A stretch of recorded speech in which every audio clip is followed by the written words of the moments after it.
Hey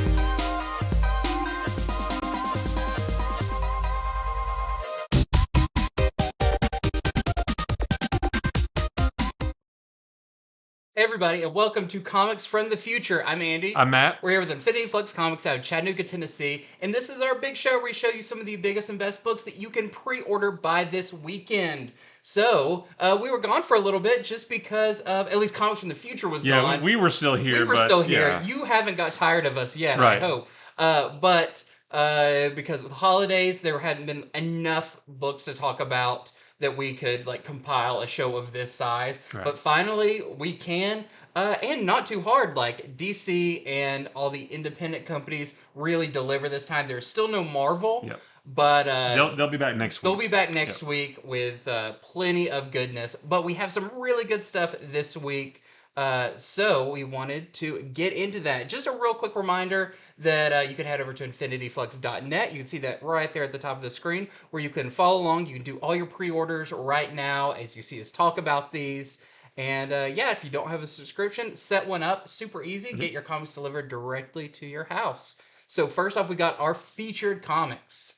Going to start with Teenage Mutant Ninja Turtles, The Last Ronin 2, Re-Evolution, #1.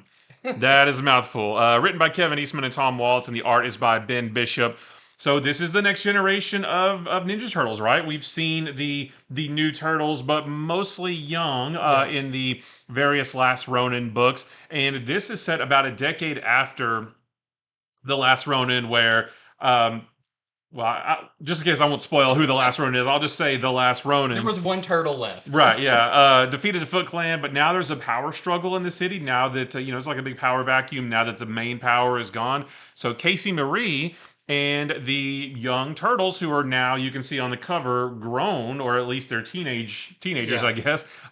They are going to have to lead the charge to keep the peace in the city. So this is not our very first look at them grown. That was in a Last Ronin, that one Lost Years one shot, I think, where Casey Marie took them above ground.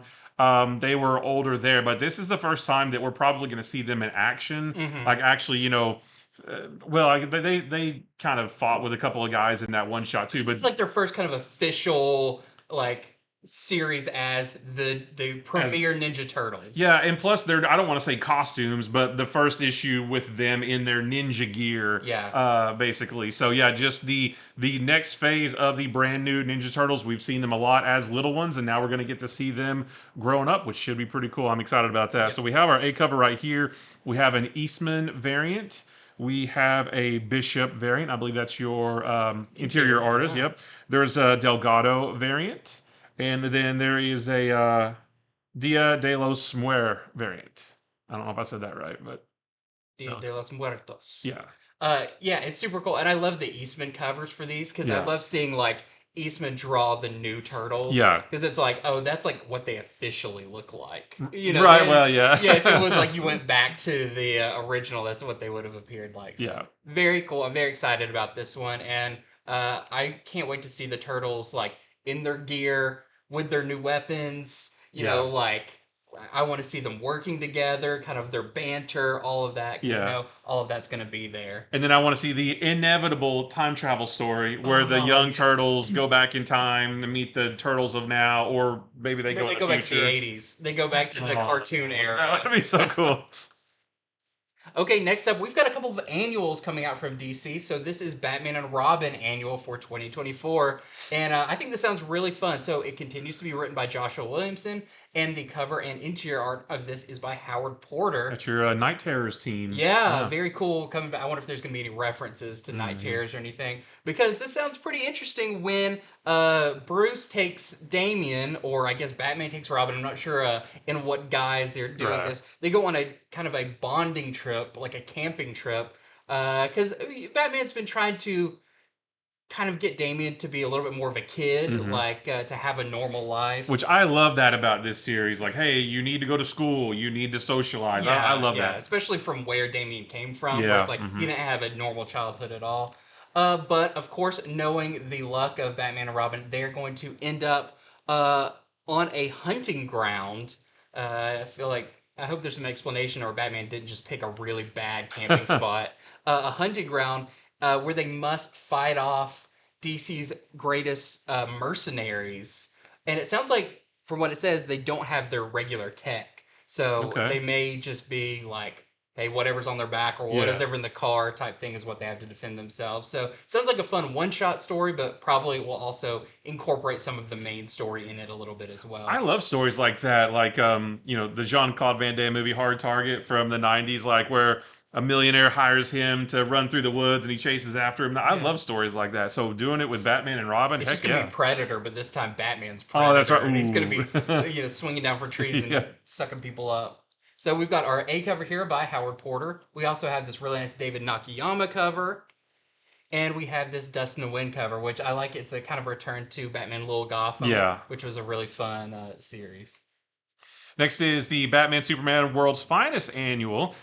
This is it has various writers and artists on this one. Batman and Superman are still battling against Magog on Earth 22, so still continuing that Kingdom Come storyline that's in the main book right now. They do discover a surprising secret from the fifth dimension. I wonder if Mr. Mixes-Pitalik has something to do Yeah. with that. But there's also going to be a Metamorphose story where he ventures into an ancient tomb that may have ties to his origin. It was really cool to see him a few issues ago, so I Yeah. can't wait to see him back. There is a story where Batman recruits the Challengers of the Unknown to go on a top secret mission. What book were they just in? And Uh, they were like a '90s style, like they had. yeah, they were over the in the Outsiders. Oh, that's right. Yeah. Yeah. And then there is a story of Bumblebee from the Teen Titans, who we just saw in Mark Waid's Hmm. World's Finest Teen Titans. Not sure if that's going to be current day or back then. I'm not really sure how that's going to work. But yeah, just a smorgasbord of various characters in various stories. I love World's Finest, so this should be great. We have our A cover by Dan Moore right here. We've got a John Jang variant, and then there is a Jamal Campbell variant as well. Gosh, Jamal Campbell is Yeah. so good.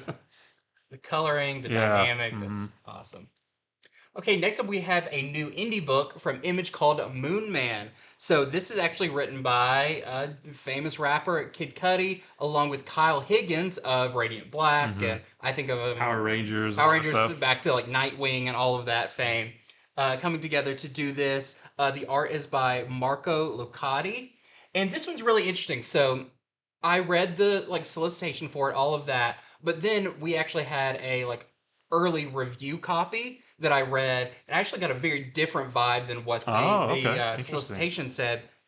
So in this, we meet this character named Ramon, and he is pretty much a astronaut for a big like tech company. It's like kind of an Amazon type thing, and Kind of like a SpaceX, maybe yeah, something like and that. his like the main pilot or the main astronaut in it is the son of the owner of the company. Okay. So he's a little bit like goofy and like kind of Yeah. a hothead. And Ramon is kind of the more technical pilot. But on this mission, they were going to the moon. They wanted to be the son wanted to be the like the first man on the moon in 50 years type thing. But something happened on their trip, and they lost 7 minutes. The cameras went out. They don't remember these 7 minutes. There is a missing 7 minute gap. And of course, when they arrive back on Earth, everyone wants to know what happened. Do you remember what happened those 7 minutes? And Ramona's like, I don't want to talk about it. We're not doing this right now. But we find out that whatever happened during those 7 minutes has done something to pretty significantly change Ramon. We don't even know if it maybe happened to the other guy there, but something happened that is going to pretty much change the world and change how people look at him That's interesting. and everything. So it's really cool. I will say I thought it was one genre, and by the end of it, I considered it another genre. And I don't want to Okay. give those away because it'll kind of tell you a little bit of what it is. Yeah. But I thought it was really interesting. The art is very unique, very kind of chaotic a lot of the Uh-huh. times. But it looks like there's a bigger kind of sci-fi story also within this, with maybe what happened during those 7 minutes. That's pretty cool. So I read it. I like it. I recommend it.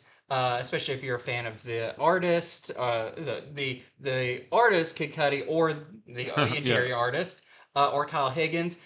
It did feel like very similar to Radiant Black, kind of in tone of like character and everything is very character focused. Okay. So I think if all that sounds good to you, you'll definitely like this. Moon Man, this is our A cover. We also have a De Urso variant, which I love his art. Very cool. And there is a Rod Rice cover. And also, it looks like there's going to be some new music dropping with this as well. Oh, That kind of okay. is going to run alongside of it. I think is really, really cool. Very cool. Next is DC. I love the title. DC's How to Lose a Guy Gardner in 10 Days. I love that. So this features various writers and artists. It's giving us 8 different stories of romance. It's coming out just in time for Valentine's Day. It comes out on the 6th. So it comes out like a week before Valentine's Day. So it's perfect book for then. And just like I said, 8 different stories. You've got one where Plastic Man twists himself into knots to try to please someone. You've got the Flash traveling back in time to try to correct 50 catastrophic first dates. You've got Red Tornado finding love in email. I think we looked at the preview copy. There's a Booster Gold story. There's a Nightwing and Batgirl story yeah. that's really nice. Is there a Constantine story? Did I see that? I think there is a Constantine and maybe like some Sandman characters with it as well. Okay. I wasn't positive, but I think that's part of it. And it seems like there's a couple others too. I was trying to think because they don't list them all in the solicitation, but we were just looking through it, and I don't remember all the characters, but they're all really fun characters. Like every time we'd go to another store, I'm like, oh man, I'd love a mini series with that character. I'll bring back that Especially character. the Red Tornado one. That one just really stuck out. Of like, I like this art. I like this look. I would like to have this as a mini series. Yeah, and the Booster Gold one looked pretty fun too. So yeah, just another holiday themed anthology book. If you like those, then definitely pick this up. It's gonna be 80 pages, so yeah, lots of good content there. So this is our Amanda Connor cover for the A cover. We've got an Ariel Diaz variant with that. Looks awesome. Wonder Woman was one of them, right? Yes. Yeah. And then there's a Christian Ward variant as well. Much different tone than Batman. Shoot, what's his Batman book? Dark. We're going to be talking about it Christian later. Ward's the City of Madness. City of Madness. Much different tone than City of Madness, but not still. a lot less kissing in that one. That's right. Yeah. But that it looks really fun, and if you like those holiday ones, I think that's good. And I feel like that joke for the title has just been sitting on the table. Like, they've been how chomping did no one do this yet? Yeah. Okay, next up, this is a new one called Jill and the Killers. This is from Oni Press. Sounds really interesting. So it's by Olivia. Let's see the name. Olivia Quartero Briggs, and the art is by Roberta in Granada. And this is going to be a double-sized first issue. And it sounds really interesting because it sounds very modern. So there's a game, kind of a subscription box. That was what I'm guessing. I'm not sure, but it seems like kind of a subscription box service that is a murder mystery that is tailor-made to the buyer. So already it seems a little bit kind of like, oh, how do they know or whatever. Yeah. You have to fill out a survey. But our main character, Jill, she's actually kind of recovering from her disappearance of her mother without any explanation. There's no leads or anything. And the mystery box she gets seems to be maybe tied to that. Ooh. So how does this whatever sending these what a boxes coincidence. know or whatever? It seems really interesting. So her and her friends maybe have to figure this out. But I think this sounds really cool. It sounds like a pretty new creative team on it. And I just think the concepts are really cool for this one. That's cool, because they really do have subscription boxes that'll send you a mystery to solve every month. And like I've always thought about me like maybe looking into one, like because it sounds super fun. And this is that, but only more extreme. Like if you got it and you're like, oh, all this sounds really too familiar and stuff, is a cool idea. So this is our A cover. We also have a Marguerite Sauvage cover and an Allison Sampson variant. Maybe that's where her mom is. Yeah, found. Yeah, that was easy. Solved. Yep. Next is Batman number 142. So we wanted to spotlight this one because this is the beginning of the next story arc for Batman called Joker Year 1. So 141 came out this week. That's the end of the Mind Bomb storyline, but we are far from done with Batman against Failsafe and all the Zuri Oz stuff. And now Joker is figuring into this as well. And that's what we're going to get here. So this one is Basically, well, I mean, shoot, it's Joker year one, right? I mean, Yeah, we're that's we're what. getting the we're getting the first year of the Joker. So basically, kind of a flashback. The death of the leader of the Red Hood gang, which is who ends up becoming Joker. It became myth, and who walked away from that that accident where he fell in the acid. Who is this monster that walked away from that, and how will he affect Batman in the future? Of course, we're talking about Joker, but the solicitation doesn't really give us any more details about it, like, oh, discover this and discover that. So I am kind of wondering, like, how much detail I are we do gonna feel like get? there's going to be there when it's year one, it does feel like they're still leaving some mystery Hmm. to like, hey, we're not just going to explain everything. We're not going to be Yeah, like, here's Joker, here's where he's from, yeah. here's all of that. There's still it's year one of the Joker, not of who the Joker was before Right. type Well, yeah, thing. that's a good point because we did learn Joker's real name back in was it Went Flashpoint Beyond? beyond, yeah, Yeah. I think so. So we have gotten a few more details about who the Joker's real identity over the last couple of years. So I just like I said, I wasn't quite sure how much in depth we'd get into the Joker's first year, but yeah, you're probably right. It's more about the Joker's first year, not who he was before that's Mhm. first year. But just wanted to point it out. If you've been reading Batman, then that the larger story is still continuing. This is like the next chapter inside that. So I'm really excited. There's a lot of Joker fans too that, maybe if you haven't been reading Batman, but you're like, oh, a new Joker book. Yeah. This feels like a good jumping on point, Hmm. especially this issue, because we looked at a few pages of it. I looked through more than I showed you, but Yeah. there, you didn't mention, but there's like multiple artists on Yeah. Three this. different artists, and it It changes changes pretty wildly. Yeah. drastically. I would say if you're familiar with like Grant Morrison's Arkham Asylum, that gets really trippy and some very disturbing imagery Yeah. of the But only Joker, in part of but it. only in parts. Yeah. It's not Some the of the whole other book. parts just looks very like traditional Yeah. Batman, but I feel like that's kind of to the point of the Joker where it's like certain aspects of him appear a certain Yeah. way in a very very cool manner. Yeah, so definitely an interesting book. I can't wait for this one. So this is our A cover right here. We have a David Finch variant. We have a Gleb Melenkov variant. I like Mhm. his stuff. Greg Tuccini variant. We have a Stephen Subic variant. I thought that was David Finch at first because of the wide body. Yeah. And then there's another CAMUNCOLI variant. Yeah, and I think that one might be foil. Yes, it is Yeah, foil. yeah, Yep, which that's it. is that would be a pretty creepy That and foil. foil. Yeah, that's gonna be great. Just his eye, just make Yeah. his eye foil in his teeth. Okay, next up is Suicide Squad Kill Arkham Asylum #1 of 5. It's a 5-issue miniseries that is a prequel comic to the new game Suicide Squad Kill the Justice League, and I guess a sequel comic to the Arkham games. Basically, this is I guess this so. is Yeah. because there is so this is the other one I got a chance to read the whole thing. There is moments where it's like this is set after Arkham, all the Arkham games, and moments that refer back to events from the Yeah. Arkham games, which is really cool. If you're a big fan of those, it's cool to see this bridge between these new ones. But this is by John Layman and Jesus Hervez doing the art.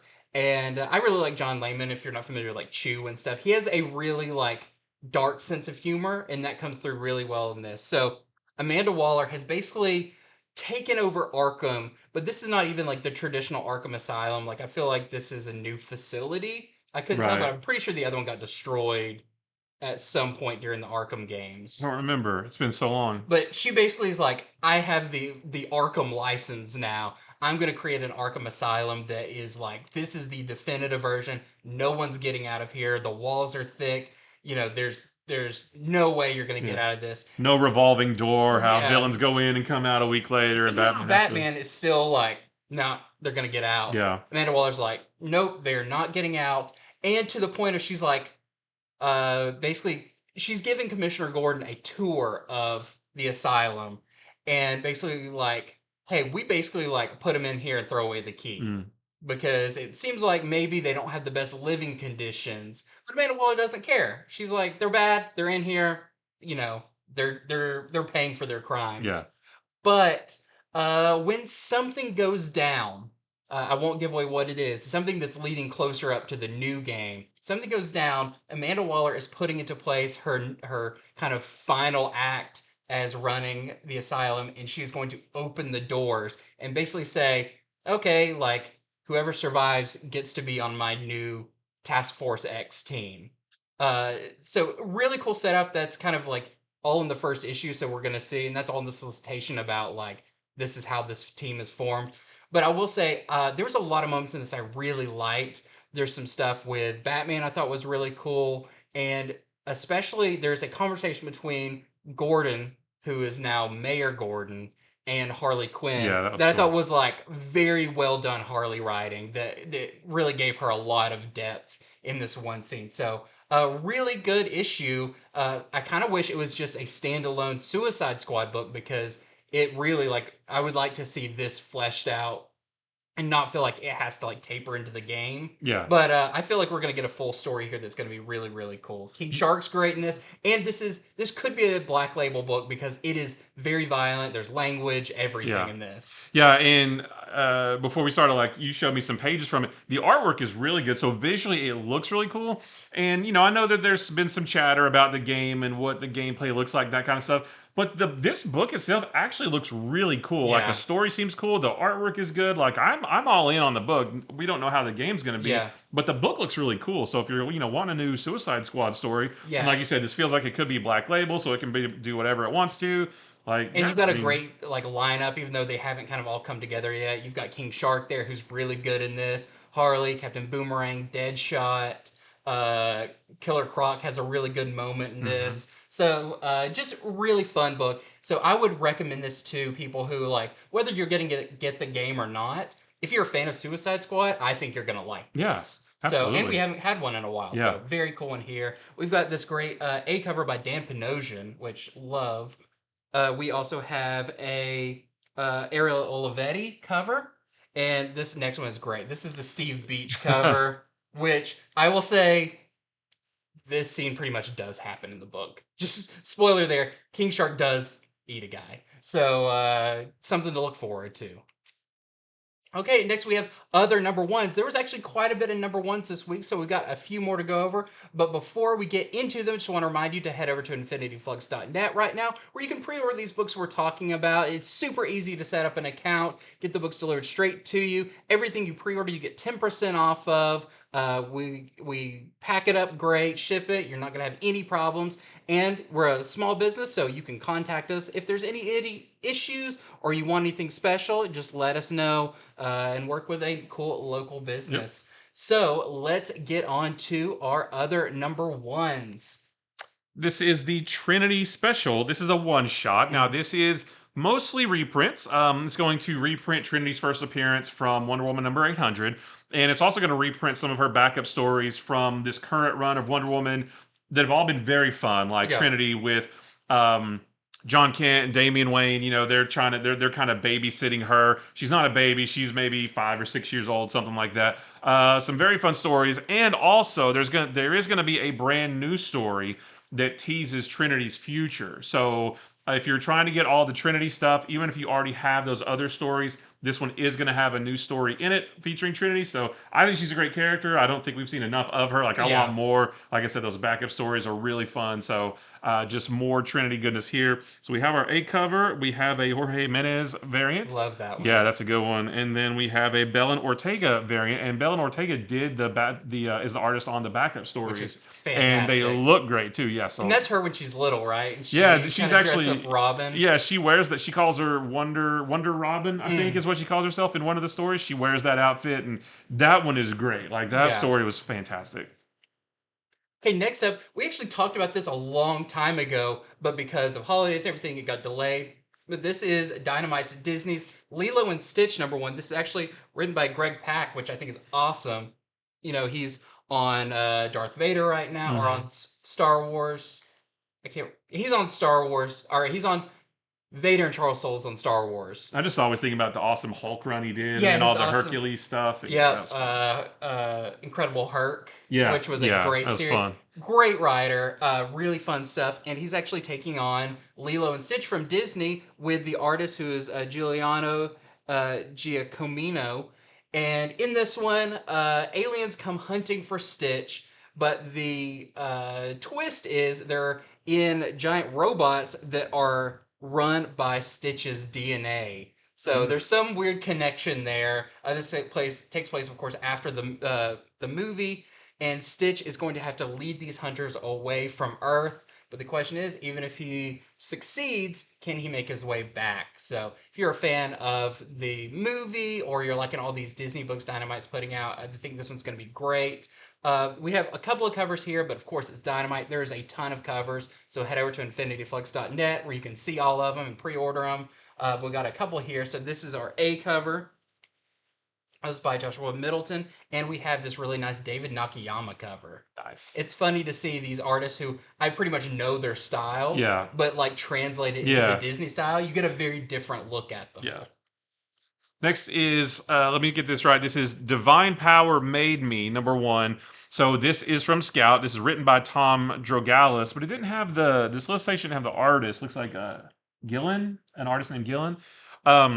This is about a kid named Virgil who was the victim of a fanatical cult and is confronted about, he was killed by this cult basically. And in the afterlife, he's confronted about profound questions about the universe as he journeys through that afterlife, and he's going to go on an adventure that defies his imagination. He is going to his adventure that he go on is going to reveal unimaginable horrors and trials and challenges to his determination, and it might all lead him back to his parents, which is what he really wants to do. So just I love, this sounds weird, but I love stories about cults. I don't know how much the cult is going to play into it, but that's a very big thing. Yeah, but I think they're wildly interesting to see how people can get wrapped up in that. This feels a little also like Dante's Inferno, like Divine being like the divine comedy and everything. Yeah, that's what I was trying to read. Like, I didn't know if it was Divine Power Made Me or Divine Power Made Me is the subtitle. I was trying to figure that out. The artist's name is Divine, and their album title is Power Made Me. That sounds good to me. Okay. But yeah, so a cool new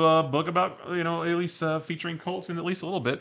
So we have our A cover right here, and then we have a B cover also these are both by Federico Guillen, who is your artist. Yeah, seems like a cool tattoo or something. Yeah. Okay, next up we have Power Girl Uncovered. Not a whole lot to say about this. This is like all the Uncovered books from DC. They've done Harley Quinn, they've done Joker, they've done Joker and Harley Quinn. Then wasn't there Poison Ivy? Yeah. These are really fun though, especially if you're a fan of the art and covers and everything like that. These are a collection of some of the best covers and variant covers for these specific characters, whether it be their series or books they were featured on. What I like about it too is it collects a lot of the incentive variants or store exclusives that maybe you couldn't get your hands on. They're all collected in here. And for most of them, I believe, the character that's featured kind of narrates it or has comments throughout the book that make it really fun. So in this one, you're getting artists like Frank Cho, Suzumaka, Art Germ, Gilliam March, Babs Tarr, and many, many more. And some of the covers for this book of covers are fantastic. So we've got this A cover which is by Villalobos, which is amazing. We've got this really nice Dan Mora variant. All these people, I'm like, yeah, I want to see you do a Power Girl book. We have a Sejic variant. And we have a Joshua Sway foil variant. So this one's going to be in foil. So it'll be really cool. Bright white foil. I guess. People always kind of sleep on these. Like, well, we also had a Birds of Prey one. Yeah. They sell out very fast because, I mean, it's just it's a cool collection of art. And that's one of the main reasons you pick up comics. So stores under-order these a lot of the time, or they get picked up really fast off the shelf and they're gone. So if you like one of these covers or whatever, definitely pre-order them because they probably will not last. Yeah. And they don't really do second printings of those. Yeah, right.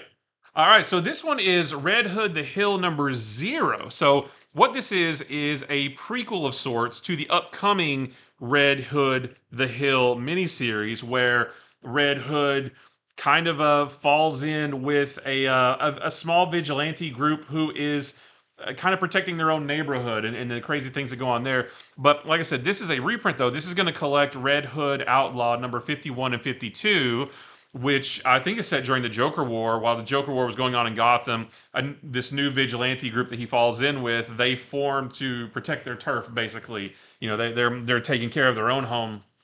So it's just a reprint of those two issues, introducing you to those characters because we are going to see a lot of them in the upcoming Red Hood the Hill miniseries, which we'll be talking about probably in the next 2 or 3 weeks or so when it hits FOC. So I just want to let you know if you're interested in that miniseries, this is kind of the primer for that. If you didn't read those original Red Hood series, and I believe this is the only cover Yeah, too. it's the only cover. Yep. It's just a kind of nice catch you up Yep. book, so you Absolutely. don't have to go hunt down those other ones. Yep. Okay, next up we have Dark Souls Willow King #1 of 4. I'll be honest, I've played a little bit of Dark Souls. I'm more of a Bloodborne person, but I know these comics are very popular and the artwork's super cool. This is written by George Mann, who I really like. I'm actually listening to an audiobook. He writes a lot of the Star Wars books. Oh, okay. So fantastic writer. And the art is by Man House. So George Mann and Man House or your team on this one.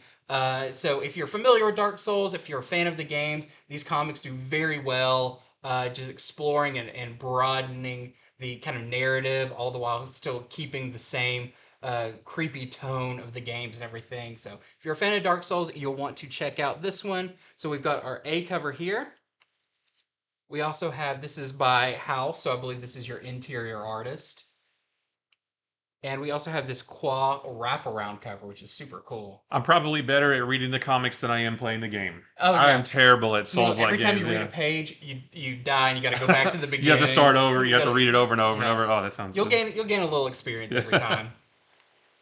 All right, and so next is the Dillinger escape plans. One of us is the killer, so that's a mouthful. Not a whole lot of information. I don't know if this is a series. I'm not familiar with this, but there wasn't a lot of information about this book in particular. It says a string of assassinations made by a politically motivated killer, who the public known as the Quill serves as the spark to ignite a full-scale revolution.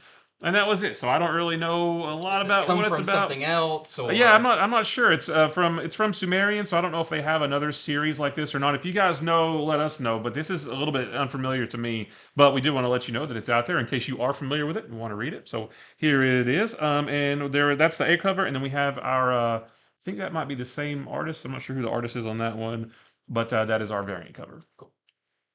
Okay, next up we got notable 2s and 3s. Like we said, there's a lot this week. Even though we don't have Marvel, I mean, everyone kind of filled in their place. So starting off, we have Kneel Before Zod #2. I just read #1 on our previous shows where we reviewed the comics. I really like this one, kind of more than I thought I would. It's really interesting as Zod is setting up kind of a new Krypton, but what lengths is he going to go to protect it? Because he doesn't want to work with the United Planets. So he is taking the kind of full defense of this planet upon himself, and his kind of iron fist is going to do that, all the while like protecting his family, all that. So really cool in here. Yeah, this seems really interesting because Zod's an interesting character because he's Superman without the morals. Basically, he does bad things, but he has a good reason for doing. Like he's all about Krypton. He just wants to reestablish his home. He doesn't want to work with the United Planets, and he might be right to feel that way because they don't seem like they're such a great group of beings, especially like in the Green Lantern book.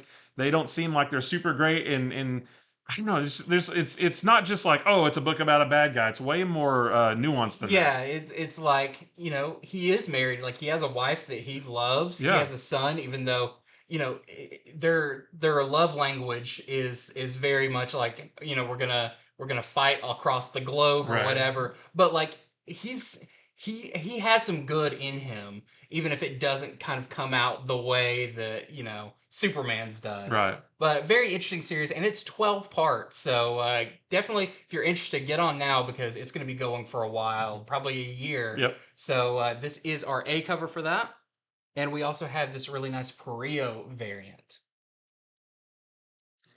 This is the Batman and Scooby-Doo Mysteries #2. We just talked about #1 on our Monday show, and it was a ton of fun. Mostly Nightwing in the Scooby game, which was really cool to see. But this one, I think it's going to be more Batman.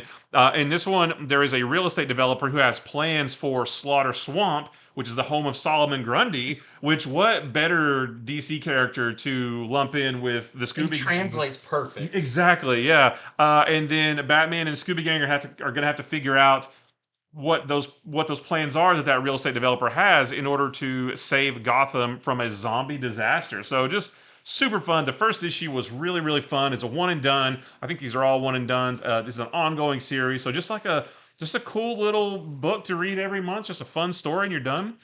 So this is it's our only cover. Yep, these only do one cover, and yeah, definitely check these out Yeah. because they will add a nice fresh taste to your menu of comics you're reading. Just something a little bit different, a little bit bright and fun, Yeah. but still with that same DC feel.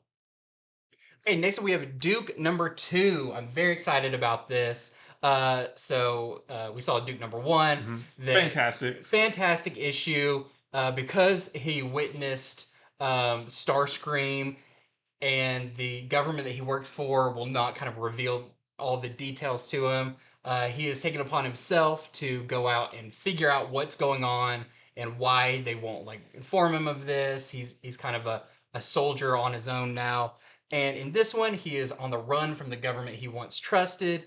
But it does say he's going to meet the last person G.I. Joe fans would expect. And are they friend or foe? My idea is maybe because we've seen that one shot where it had like some of the lineup. Is it Baroness? Because at this point, is she going to be friend or foe? And Because she was in the lineup with the Joes, right? yeah, she was a Joe. Oh, I bet that is her then. Yeah. But I think this is going to be super cool. I can't wait. And just every issue of this Energon universe is fantastic. So get in while it just started. We also have the variant for this one. I like this one. This is the Ricardo Lopez Ortiz variant. It's very cool. Next is Batman City of Madness. So this is from Christian Ward. We mentioned this earlier. Less Flash kissing on right. the cover. Now this is the end. So if you've been reading this series, this is the last issue. And the origin of the Gotham Below is revealed, which I really want to see. Like, where did it come from? How did it? Was it always been there? Did something happen? And then Batman and Talon, we saw them in last issue. They went through the portal to go into the Gotham Below in order to save the young boy whose name is Giovanni, but has the Batman below who kidnapped him from the main world and took him down below. Has he already warped his mind too far to where maybe he doesn't want to be saved? So just super cool. It has its own look and feel to it. Like it's a very unique book, black label, so it can do whatever it wants. Just a really cool book, and this is the conclusion.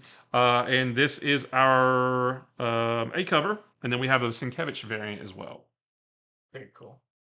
Next up, we have Batman Offworld, another one that you've been reading. Just continuing this one with issue number 3 of 6, so halfway through that series. Great cover here by Doug Mahnke. And in this one, Batman's crew in space take the fight to the Warstorm, a spaceship the size of a city. So really cool if you've been reading it. Just don't forget to sign up for issue number 3. Oh, this is our A cover. And then we also have, this is the Christian Ward. I was going to say, that looks like... getting a lot of work right now. Christian Ward variant. You know what's funny is his cover to the Guy Gardner book was, it's kind of fun or whatever. The City of Madness cover is crazy. And then this is like right in the middle. Yeah. This looks like a very classic Batman. It's not as far out there as what Batman looks like in City of Madness, but still got some style to it. Like his style too. Like sometimes he does like a firm line around the characters, and sometimes he doesn't. Yeah. It's very, very interesting artist. Interesting different variations on his art style this show. Next up, we got cool covers because there's even more things we want to show you. We'll make sure you do not miss, and some awesome covers. So this is Alan Scott, the Green Lantern, number 4. This is the issue number 4 of a 6-issue miniseries. Alan Scott, last issue, learned the Red Lantern's secret, which, like all the puzzle pieces are falling into place now, but will he be able to stop Red Lantern's plan? So I can't wait for this. It's been a great series. Yeah. Next up, we have Birds of Prey, number 6. This is their final fight on Themyscira against Maghera.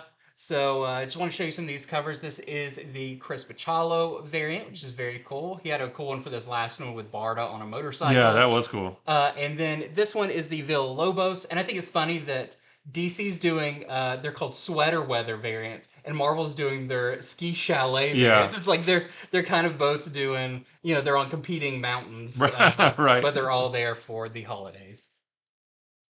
And this is Conan the Barbarian number 7. Now, there wasn't any information about what happens in this particular issue. The solicitation for issues 5 and 6 and 7 have all been the same for some reason, but it's all kind of one big story arc where Conan is mourning the loss of Belit, so he's just like falling in with some pirates and just going on adventures just to do anything to get his mind off of her. So this is just continuing that. This is our A cover by Horley, and then we want to show you this Fong variant as well. It's really nice. And I didn't mention the Alan Scott Green Lantern. That was our B cover, and that was from Nick Robles. I forgot to mention the artist. You just talk about how much you like the book. I know. The book's awesome. Next up, this is really interesting. So this is Philadelphia number 33. They're doing really interesting things with Philadelphia. It's like a vampire book, but in the last issue they brought in Spawn, and in this issue they're bringing in Savage Dragon. So like, what a crazy world this book exists in. Kind of that like outer image universe that sometimes collects all of these characters in it. But thought you'd want to know if you are a Savage Dragon fan or you just think this sounds really interesting. So this is our A cover. And then we also have a Don Aguilo variant. Aguilo is doing all these variants. I really like this one. It's a really cool Savage Dragon. And they're also doing the Noir edition. I believe they did this one with the Spawn one as well, which is just the black and white art on the cover and the interior. So pretty cool in there. Next is Poison Ivy number 19. This is the David Nakayama cover that we're looking at here. So it says this story is decades in the making. Witness the true secret origin of Poison Ivy as revealed by her. Like this is her own origin. I guess she's relaying it to whomever. But yeah, if you're a Poison Ivy fan, if you're enjoying this book, we're gonna get her updated origin, I guess. So yeah, this is our Nakayama cover. I like this cover because it's very like Batman the Animated Series. Yeah, I like the colors. Yeah, and everything. We have a Yannick Paquette variant, and then there is a Jessica Fong Fruit of Knowledge spot foil. Oh, this is the spot foil we were talking about earlier. Foil, yeah. So the whole cover is not going to be foil, but pieces of it are, and I hope it's like that golden apple with all the strands, tendrils and everything. I hope that's the foil part because that's going to look awesome. And next up, we have Superman 78, the Metal Curtain, number 4 of 6. I just thought this cover was super cool. This one is by Steve Epting, and it just looks like a really cool movie poster. Yeah, like I love this. But in this one, it's Metallo versus Superman. Just really fun stuff here if you're a fan of the Christopher Reeve Superman. This one is Titans Beast World number 6. Right? Yeah, number 6. So this is the end of Beast World. This is the Bjorn Barron's cardstock variant. In this one, Dr. Hate is revealed. So who is Dr. Hate? I guess we're going to find out here. Raven is facing off against Dr. Hate while the Titans race against time to basically try to cure the beast plague that has been running rampant over the world. But how far will they go and how much will they sacrifice? It all ends here, folks. So if you've been reading Beast World, be sure to not miss the end of it right here. So like I said, that's our Bjorn Barron's variant. We have a Mike Deodato Jr. variant, and then there is a Clayton Henry lenticular variant. The lenticular variants have been awesome on these. Very clear and bright. Like you can very, very visibly see it. Our thing always gets cut off on the lenticular covers for some reason, but it's going to be a full cover, and you'll be able to see Nightwing or that Foxy Nightwing. Yeah. I did that on purpose. Yep. Okay, next up we have World Tree, issue number 7. This cover is by Allison Sampson, which I think is cool because a lot of the times the World Tree variants, you don't see them. Basically, I don't see them until they ship to us. And but so this one's out there, and I just thought it was a really cool cover. World Tree continues to be really great, and I'm glad it's back. Now, this is the Sinister Sons number 1. Now, the main book isn't on FOC until January 21st. So we'll be talking about the details of the story and everything. Sorry, in a couple weeks. But this is the acetate cover. And we've seen these before where when there's a special acetate cover or I think we had like glow-in-the-dark ink and stuff like that. When there's a super special cover like that, you have to get your pre-orders in for those covers ahead of time. So we are going to revisit this book in a couple weeks. We'll look at the A cover and the B cover and all that stuff. But we're talking about just the special acetate cover. If you want that, you need to pre-order this weekend, even though it doesn't come out until middle of February, the 13th, I believe. So Mhm. just got to get your pre-orders in a little bit earlier for this one. And next up, we got graphic novels and more, including reprints and a bunch of cool stuff. And we've got a one for Batman 428, the second printing. This did incredibly well. No Yeah, it was surprise. awesome. Seeing the alternate take on the death of Jason Todd, but this time he lives. Just really cool. If you missed out on it, you'll definitely want to get this, but also some really cool covers here. So this is kind of just the black and white version of our main one. But then there's this one, which is like has the panel on the cover, Yeah. which I think is really cool, where he said he's alive. Yeah, I just if you missed out on this, I suggest if you're a big Batman fan, read this because it's kind of it's a cool story, but also kind of a piece of history Oh, for about sure. how this story could have gone. Yeah, and there wasn't after I got the first printing of this, I compared it to the original one. And there's not all that much that's different. What I think would have been cool is like I want to see like the next issue. Yeah. Like if they had made an issue like a 429 that follows this version of Batman, you know, just like to see how they might end up branching out. But you know, We'll support this one, and maybe they will. Yeah, maybe they this will. It's going to be an Elseworlds or something. Plus, I was gonna say I like the other cover too because it's like the black, white, and red or black, white, and blood yeah, version of this. You know, Yeah. yeah, it's a great book though. So this is G.I. Joe, A Real American Hero, number 302, second print. So the first one came out a while back, and if you missed out on that one, then here is your chance to get it again. This is an awesome series. We love it here, and I just can't wait to see where the story goes. Yep. And next up we have Justice League versus Godzilla versus Kong number 3, second printing. This is the John Boy Myers cover, which is super cool looking. And this series consistently sells out here. So don't miss out, or if you missed out on number 3, here's you another chance of grabbing it. Okay, so we've got a bunch of Void Rivals reprints. So this is Void Rivals number 2, the 5th printing. We also have Void Rivals number 3, the 4th printing. We have Void Rivals number 4, the 3rd printing. I love this one with Shockwave. Yeah, and then there's number 5, the 3rd printing also. And this says those are do those connect to each other? It says something about a connecting I see variant. a little bit of the color. Yeah, maybe. But yeah, so if you miss out on Void Rivals, lots of opportunities to pick this up. Lots of new printings coming out. And we have, if you don't want to get all the individual issues, you can get the trade paperback. This is the Volume 1 trade paperback. This is going to be $16.99 and collects Void Rivals 1 through 6. And I love it's called More Than Meets the Eye. Oh, it is. Which I didn't even notice that. Yeah. That's a cool. And I love the logo, the EU Yep. for Energon Universe. That's really cool. Yeah, I hope we start seeing kind of more of that connective tissue. Yeah. Even in like the trade dress and stuff going forward. Yeah, and everybody read this. It's great. Yeah. Next up is one that I'm excited about, and I've got to convince Matt to be excited about it. So this is JL Ape, the complete collection. This was back in the 2000s at some point.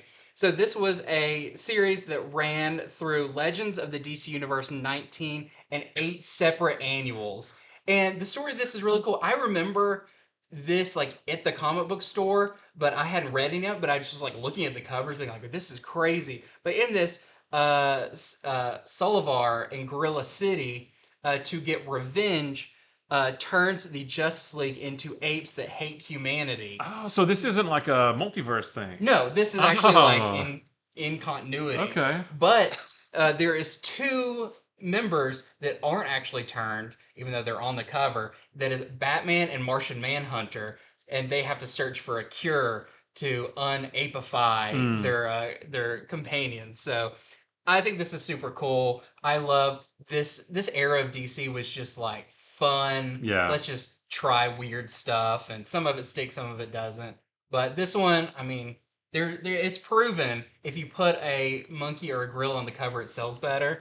And this is just 100% that. So who wins between the JL Ape and the Jurassic League? I feel like probably Jurassic League. League. But that's okay. Next, we've got to get Godzilla versus Kong versus Justice League Ape versus Justice League Dinosaurs. Right. And then we can really find out. And then like the comic world would just explode because it would be just a complete like everything would come together in one big supernova. Oh yeah, but you want to see like Superman monkey fighting dinosaur Superman. That would be cool. All right, so this is the Absolute edition of All Star Superman. So you guys familiar with Absolutes? Big, tall, big hardcovers, big books like this. This is going to be $125 and obviously collects All Star Superman numbers 1 through 12. So, that's one of the greatest Superman stories of all time, and this is probably the best way to get it. Like the big pages, big, colorful, glossy pages. So if you're a fan of that, don't miss out on this one. We do know this is not necessarily like what the next Superman movie is going to be, but a lot of inspiration has been taken from this, just tonally. Yeah.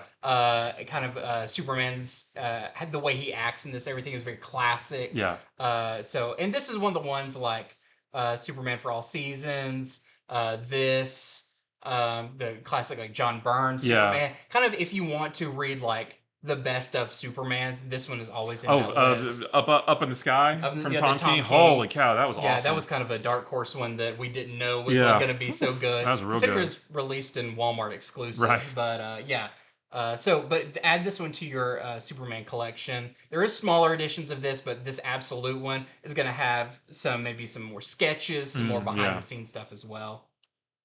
And lastly, this is really interesting. This is Young Romance 125 Facsimile Edition from DC. So at first I was wondering why issue 125. Usually when they do facsimiles, they do number 1. This was when DC got the title Young Romance. I'm not sure who published it before but this was the first DC Young Romance book. And the art in this is by John Romita Sr. So, you see maybe a little bit classic Spider-Man in there or something. Color her hair red, and that's Mary Jane.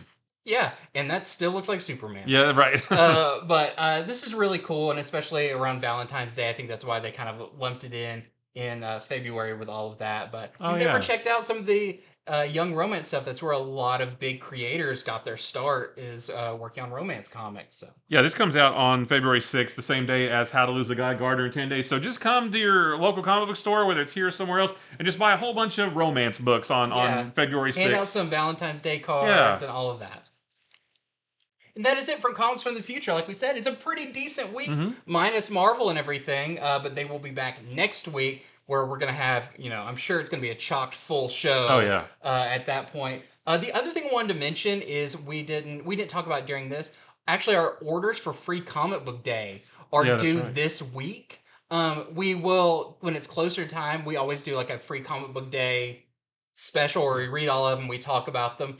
And because you don't subscribe to them, you don't pre-order them, we don't feature them here because there's no reason for you to go doing that. But we did want to tell you, if you want to go on, there's a lot of places you can see the full list of Free Comic Book Day books. Check it out and let your store know which ones you're interested in. There's always an underdog one in there. Like the Smurfs always sell out like crazy. Ninja Turtles goes like lightning quick every time. So let your store know so they have a better idea of the books that you are interested in, and to make sure that you don't miss out on any of them, because there's so many. Some stores say, okay, well, we're not going to get these ones, but if they might be one of the ones you're interested in, and our orders are due this week. So just, friendly reminder to let your store know what you're looking for. But we'll be talking about that way more like months from now. Yeah, and I don't know if there are stores that allow you to pre-order this, but we don't do that here. But like you said, we will order up on stuff if there's a lot of buzz for one or something like that. So not really, you said our orders are due. Our orders are due to the distributor, but you don't have to tell us, like you don't have to submit pre-orders because it just doesn't work that way. But more information, you let your store know. Yeah, for sure. Yeah. But that is it for the show. We will be back on Monday covering some of the biggest books that are coming out next week. That includes Ultimate Spider-Man, which we're really excited to read. Let's cross our fingers and hope it's good. If you don't see us talk about it, it means it probably wasn't, and we're just I think it'll be great. I think it's going to be great, especially the art. Yeah. But stay tuned for that one coming up on Monday. And head over to infinityflux.net. Do all your pre-ordering. It's due by Sunday night. And other than that, we will see y'all next time. Bye. Bye.